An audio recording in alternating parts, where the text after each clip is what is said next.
Hi everybody! So I thought tonight I would make a one-pot meal, and that is one of my favorites. It is kielbasa with sauerkraut and other assorted things.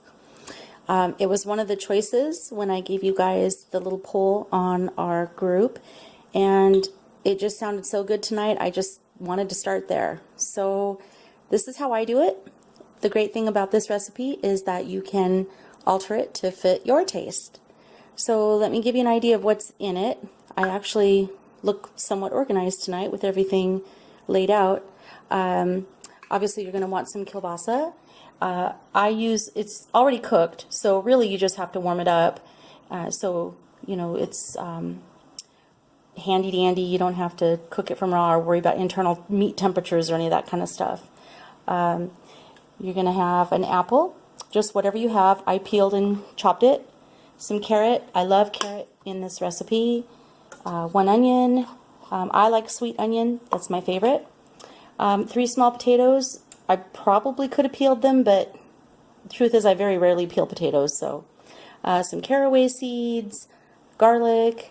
This is some of my bone broth, but you could just use any kind of chicken broth.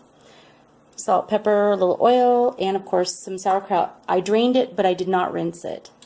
Okay, so I've got my pot on saute mode, and I put a little bit of oil, vegetable oil in there. It's pretty warm right now, but what I like to do is brown the kielbasa first. So I'm just going to stick some in there, just enough to get some flavor, some browning done on these guys. This stuff is so tasty. Before I was born, my mom lived in Germany because her husband was stationed there, and my brother was born there. My sister, her first language was actually German. She had a German nanny and she refused to speak English, and my mom didn't know German, so I thought that was kind of funny. So growing up, anyway, Mom cooked us a lot of sauerkraut. I didn't live in Germany. I still was here in America, but sauerkraut was just one of the staples in my life. And it was kind of funny too that there were some German words that we would say, and as kids we never knew that they were German. So we'd be like, oh yeah, be careful of Mama's dishes, they're in the trunk. And my friends were like, what's a trunk? Well, it was the cabinet where Mom kept her dishes. Anyway, so I'm just going to saute this and get it browned. Might take about 5 minutes or so. And then I'm going to transfer it back to the bowl. And then we're going to deglaze. So I'm going to go ahead and do that, and I will be right back. Okay. I've got that browned. I didn't want to go too crazy since it is already cooked. I don't want it to be completely overdone with the finished product. But now we've got some brown bits down in the pan, and woo, those are going to taste really good and flavor everything. So at this point I add the onions.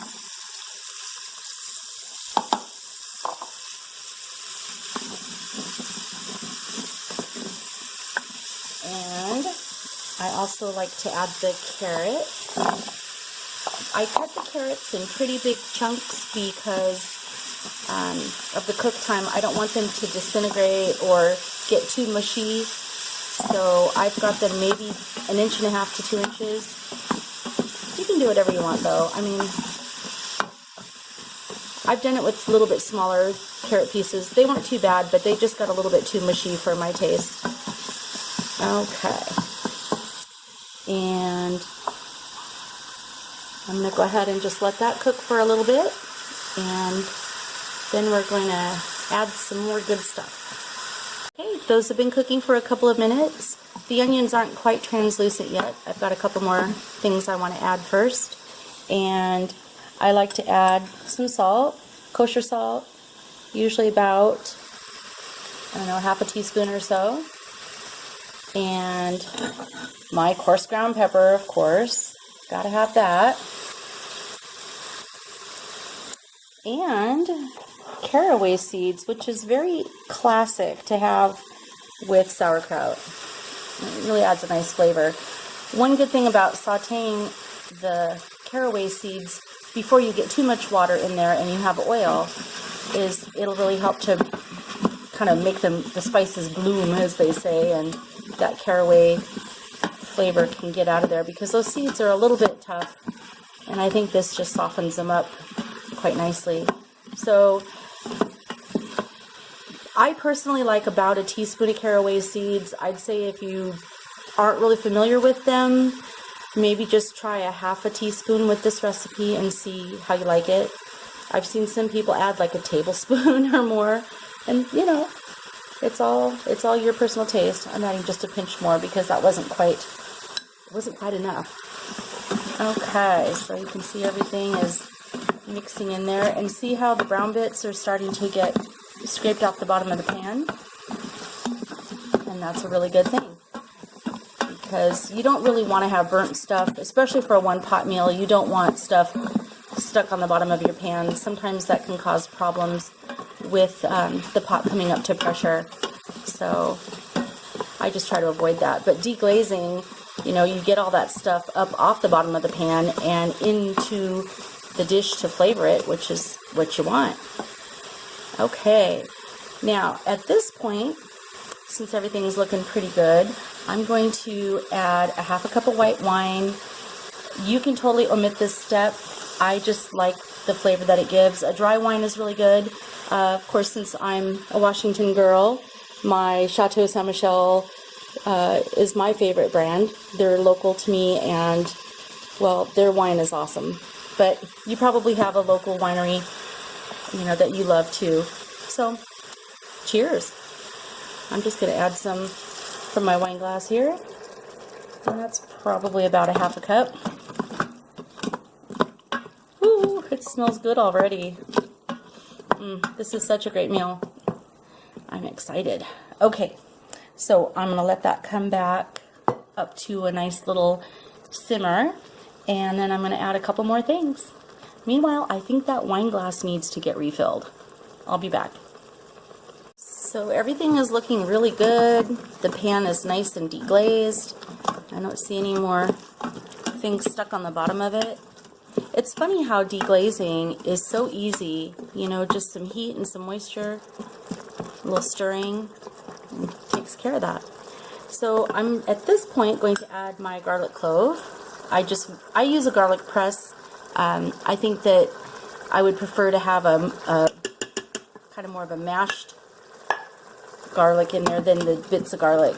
I feel like the flavor gets distributed more evenly, and I don't have to bite into chunks of garlic. Now, I do love garlic. In an occasional recipe, I would prefer more chunky garlic. Like when I make hummus, I like it a little bit coarser, but this is good for this. Oh, gosh. Sorry, I had a moment. It just smells so good. Okay, so at this point, I'm going to go ahead and dump in the potatoes, and I'm going to dump in that carrot. For this one, I used a granny's... Did I say carrot? I meant apple. Goodness gracious. So for this recipe, I used a Granny Smith apple. It's just what I had. If I'd had a Gala or a Fuji or whatever, I would have used that. But I do peel it because, unlike a potato peel, I don't feel like the apple peel gets tender enough for this meal. So, I'm going to stir it up. And then I'm going to go ahead and add the kielbasa. And I'm going to also add the sauerkraut. And just put it all back in the pot. Okay. So, in goes the kielbasa, juices and all. Any juices that came out of there, you want to get those because there's a lot of flavor in those juices. And I'm going to add the sauerkraut. And we're obviously still on saute mode, so everything is warming up. Woo. And just get the little bits in there. Okay. And then also some bone broth. This is some stuff I made. If it looks really gelatinous, it's supposed to. When you make good bone broth, it gets really gelled when it chills. But it warms up and just liquefies again, so it's meant to be that way. And then this way we have the liquid also to bring our pot up to boil, because some of the wine cooked down, and a half a cup of wine for this kind of a pot of goodness is just not quite enough. So I'm going to kind of look in there and just see. So yeah, so you can see there's a fair amount of liquid down there, but I want to make sure that everything gets covered with all the spice and everything. Okay, that looks pretty good. And it's pretty too with the carrot and the kielbasa and everything in there. Alright, so at this point I'm ready to start cooking it.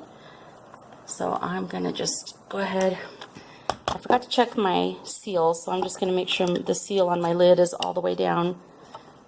Okay, it's fine. And then I'm just going to set it to sealing, and then I'm going to cancel the saute mode. I'm going to set it for manual, and I think I'm going to do about 11 minutes today, because the kielbasa was pretty well browned and I could see it was already starting to break up just a little bit, but I want to make sure everything gets cooked. So normally I would maybe do 15 minutes, and you know, so I'm just bumping it down a few minutes.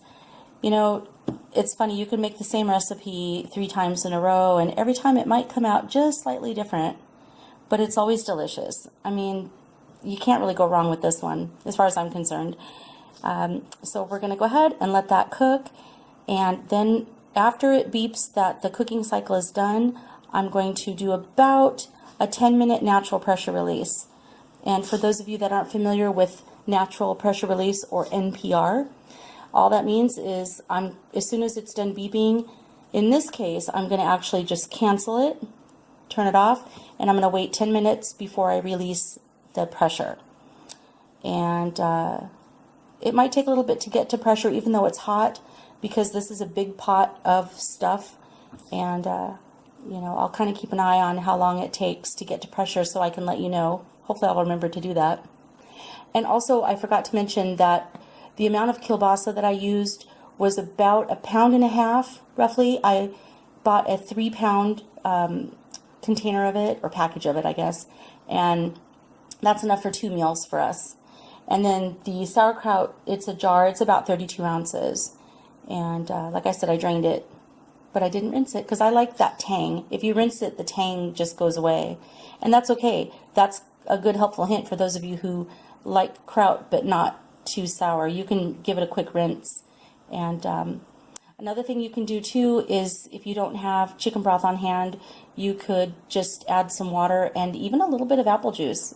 There's a lot of different things you can do with this recipe, so you can have fun with it. All right, well, I will be back when this is all done. We'll see how it turns out. Hi, I'm back. So it's all done. I did about a 10-minute, maybe 12-minute natural pressure release, and then it took a few minutes for the rest of the pressure to come out once I released it. And it took about, I would say, 12 minutes for the pot to come to pressure initially. So that's just an FYI. This is a big pot of food, so it did take a little bit longer. Okay, so the moment of truth, the pin is down and it's safe to open it up. Okay. Oh, goodness.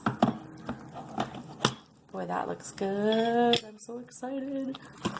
Okay, everything is cooked. You know, the longer you cook sauerkraut, the more tender it gets. So if you ever make this recipe and you think, you know, the sauerkraut's a little too chewy for me, add a couple minutes and it'll be a little bit more tender. But one thing you want to just be careful of is you don't want your sauerkraut, you don't want your kielbasa, excuse me, to be too overdone. This looks just about perfect. It kind of pokes out of its little casing there.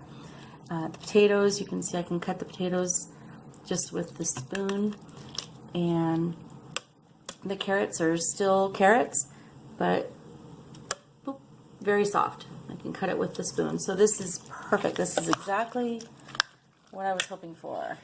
So I'm going to go ahead and dish some up. My husband's upstairs. He can probably smell this. So he'll come running pretty soon.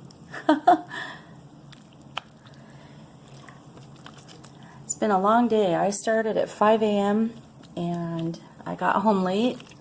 It's 8 o'clock right now. But even though I knew this was going to take me about an hour to make, I didn't care. It was worth it. And the nice thing is that we'll also have leftovers. So tomorrow, when I go to work, I can just load some up into a dish and have it for work tomorrow. Well, there we go. There's our Instant Pot Kielbasa and Sauerkraut, of course with potatoes, onions, and carrots and some spices and everything. I hope you'll make it, and I hope you enjoyed this video. Once again, you know, it's just because it's a lot of fun, and I like to help you guys learn new things about your Instant Pot. Okay, thank you, and have a wonderful night, guys. Bye.